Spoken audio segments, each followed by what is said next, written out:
Hola, ¿qué tal? Soy la doctora Susana Velázquez Livien, médica residente de tercer año del Hospital Psiquiátrico Fray Bernardino Álvarez. Hoy quiero platicar contigo acerca de la importancia que tienen nuestras palabras. Quiero que reflexionemos sobre el lenguaje incluyente en la salud mental. Los temas que abordaremos son tres. 1. ¿Qué es el lenguaje incluyente? 2. ¿Para qué debo usar el lenguaje incluyente? 3. ¿Qué guías existen acerca del lenguaje incluyente en salud mental y cómo pongo mis palabras en práctica? Comencemos. ¿Qué es el lenguaje incluyente? Como diría la filóloga Eulalia Lledó, la lengua no opina, no es sexista. La lengua permite decir lo que quieres decir y por tanto no expulsa a nadie. La lengua es un espacio de libertad y te deja decir lo que quieras, siendo esta una herramienta al servicio de la humanidad y no al contrario. Fin de la cita. Por ende, el lenguaje es la forma en la que construimos nuestro pensamiento, entendemos el mundo y construimos la cultura. Una de las muchas formas en las que se puede ejercer discriminación es mediante el lenguaje. No puede ser nuestra intención inicial. Sin embargo, la forma en la que nombramos o nos dirigimos a las personas puede reflejar prejuicios, estigmas o frases excluyentes. No nombrar de manera correcta a las personas puede permitir su invisibilización, como históricamente se ha realizado con las mujeres, las infancias y adolescencias, las personas adultas mayores, las personas con discapacidad, las comunidades indígenas, la población LGBTQIA+, las personas migrantes y grupos de personas en situación de vulnerabilidad económica. El lenguaje incluyente es aquel que favorece la expresión sin discriminación. Es un ejercicio de responsabilidad hacia una sociedad respetuosa e igualitaria. ¿Para qué debo de usar el lenguaje incluyente? Mantener un ambiente seguro e inclusivo es esencial para pacientes en cualquier contexto de salud. Muchas personas evitan el contacto con los servicios de salud mental, específicamente porque pueden percibir interacciones que les hacen sentir incomodidad. Como profesionales de la salud, somos responsables de establecer el tono e intención de estas interacciones. Las personas merecen sentirse escuchadas y respetadas, especialmente por el personal que es responsable de la atención en salud. Para mantener un ambiente de inclusión no solo es necesario un enfoque multidisciplinario, se necesita un enfoque centrado en la persona. Esto puede facilitarse al referirse al paciente y su cuerpo de la manera en que se sienta confortable, así como evitar prejuicios de su estilo de vida y vivencia. El lenguaje incluyente nos permite entender mejor la salud del paciente y respetar su autonomía. Sabemos que el lenguaje incluyente es un tema polémico. Si el primer acercamiento hacia la inclusividad lo hacemos desde el desdén, es conveniente recordar que en la humanidad no hay una persona igual a otra. Habrá ciertas características propias que nos favorecen dentro del sistema social. Le invito a revisar qué identidades nos han favorecido dentro del privilegio. Me gustaría que recordáramos cuando vamos a un lugar nuevo, tenemos que hablar con personas desconocidas. Ese sentimiento de incertidumbre es lo mismo que sienten las personas cuando utilizamos frases que estigmatizan o revictimizan. El cambio empieza a nivel individual, con nosotros. ¿Qué guías existen acerca del lenguaje incluyente en salud mental? ¿Y cómo pongo mis palabras en práctica?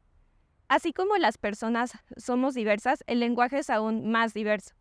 Existen guías publicadas por la American Psychiatric Association en colaboración con la campaña Wellbeings que buscan desestigmatizar la salud mental.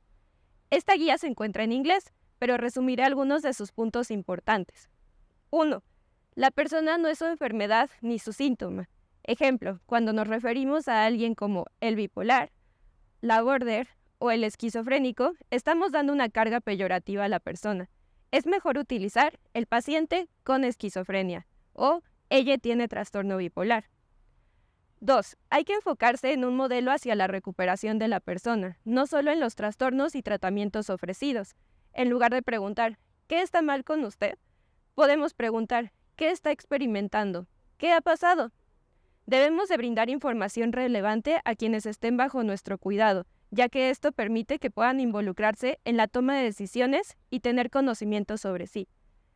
3. Evitar el uso de frases discriminatorias en ambientes estigmatizantes. Ejemplo, el clima está bipolar o si no ordeno en la residencia me va a dar TOC.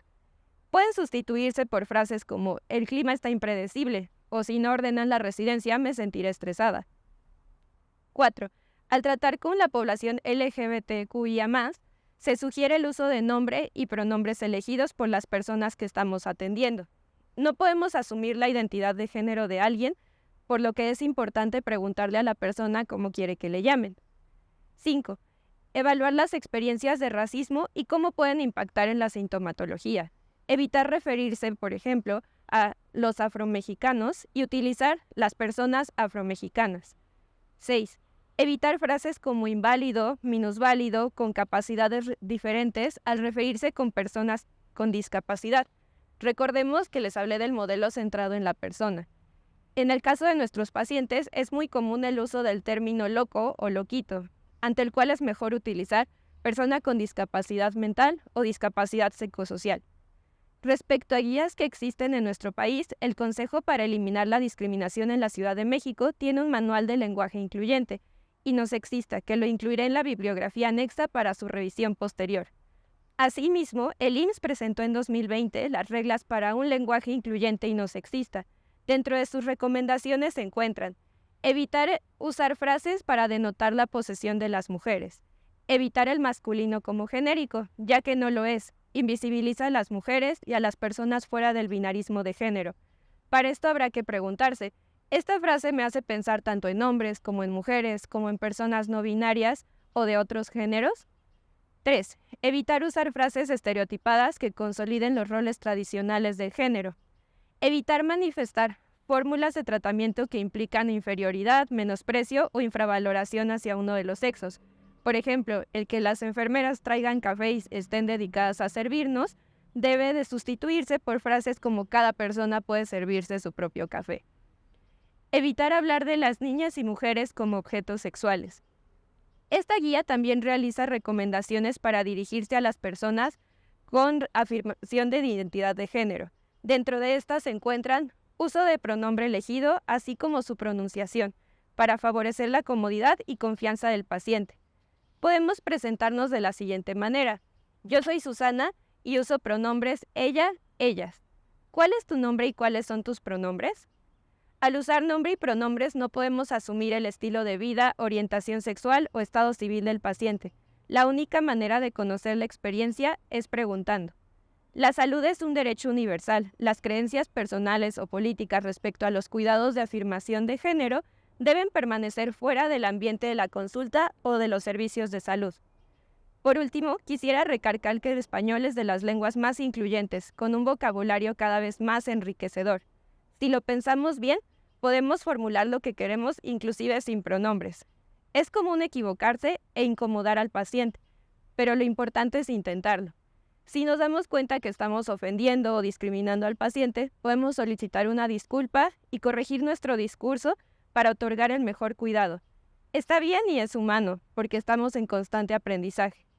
Anteponer la palabra persona a un adjetivo o condición, centramos la atención en el ser, para lograr una igualdad real, tanto como de oportunidades, por lo que es lo que merecemos todas, todos y todes. Agradezco que hayas compartido tu tiempo conmigo y te deseo un excelente día. Por último, debemos creer en el poder y la fuerza de nuestras palabras. Nuestras palabras pueden cambiar el mundo. Malala Yousafzai. Hasta luego.